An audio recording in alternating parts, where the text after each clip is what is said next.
సింగ్పై వేటు, రాజా సింగ్ మీద వేటేస్తారా? నేను అనుకోవడం అంత సినిమా ఉండకపోవచ్చు అని నాకు అనిపిస్తున్నది.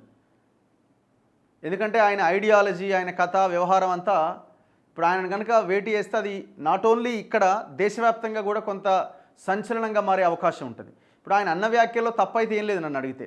ఎందుకంటే పాత ఇనుప సామాను వ్యాఖ్యలు కొంతమంది ఎవరెవరైతే పార్టీలో ఉన్నారో పేర్లు మనకు అనవసరం, కానీ ఆ పార్టీలో ఉన్న వాళ్ళకి రాష్ట్రంలో అధికారంలోకి రావడం వాళ్ళకి ఎంత మాత్రం ఇష్టం లేదు.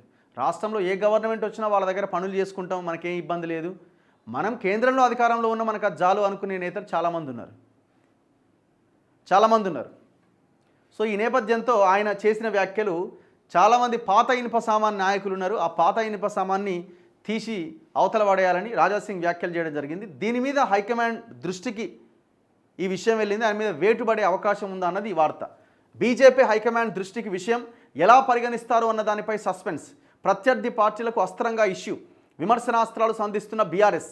బీజేపీలో కాంట్రవర్సీకి కేరాఫ్గా ఉండే నేత రాజాసింగ్ నిత్యం తనదైన శైలిలో విమర్శలు చేస్తూ వార్నింగ్లు ఇస్తూ ఏదో రకంగా వార్తల్లో నిలుస్తూ ఉంటాడు. గతంలో స్టాండప్ కమెడియన్ మునావర్ ఫరూకీపై చేసిన వ్యాఖ్యలకు గాను ఆయన్ను పార్టీ బహిష్కరించింది. తిరిగి ఎన్నికల ముందు పార్టీలో తీసుకున్నది. అయితే తాజాగా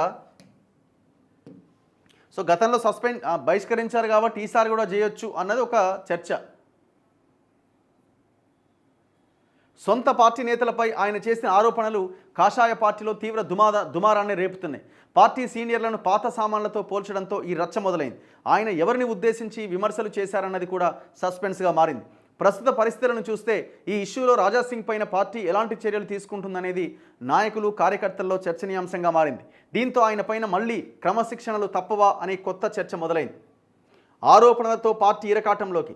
బీజేపీకి చెందిన సీనియర్లు ముఖ్యమంత్రితో సీక్రెట్ మీటింగ్లు పెట్టుకుంటే తెలంగాణలో అధికారంలోకి ఎలా వస్తారని రాజాసింగ్ చేసిన ఆరోపణలు పార్టీ భవిష్యత్తును ఇరకాటంలోకి పెట్టినట్లయింది. అసెంబ్లీ ఎన్నికల్లో భారీ ఓటమిని మూటగట్టుకున్న కమలదళానికి పార్లమెంట్ ఎన్నికల్లో గెలుపు అనంతరం కాస్త ఊపొచ్చింది. తాజాగా 3 ఎమ్మెల్సీ స్థానాల్లో 2 విజయ ఢంకా మోగించగా ఆ గెలుపును పూర్తి స్థాయిలో ఆస్వాదించకముందే రాజాసింగ్ చేసిన ఆరోపణలు పార్టీ భవిష్యత్తును అంధకారంలోకి నెట్టేసినట్లయింది. ఇవి ప్రత్యర్థి పార్టీలకు అస్త్రాలుగా మారినాయట. సో ఏ అస్త్రాలుగా ఏం మారినా ఆయన చేసిన వ్యాఖ్యలలో తప్పు లేదు నన్ను అడిగితే. ఆయన చెప్పింది కూడా వాస్తవమే. దాన్ని ఏమైనా పరిగణలోకి తీసుకొని పార్టీ ఏమైనా ఆ దిశగా ఆలోచన చేస్తే ఆ పార్టీ ఏమైనా బాగుపడుతుంది. రాజాసింగ్ అట్లా మాట్లాడడం తప్పు అని చెప్పి రాజాసింగ్ని అవతలికి నెట్టేసి మళ్ళీ గదే పాత చింతకాయ పచ్చడిలా గట్లనే వ్యవహారం నడిపిస్తే మీ పార్టీ ఎదగడానికి అవకాశం లేదు ఇక్కడ. మరి ఏం చేస్తారన్నది చూడాలి.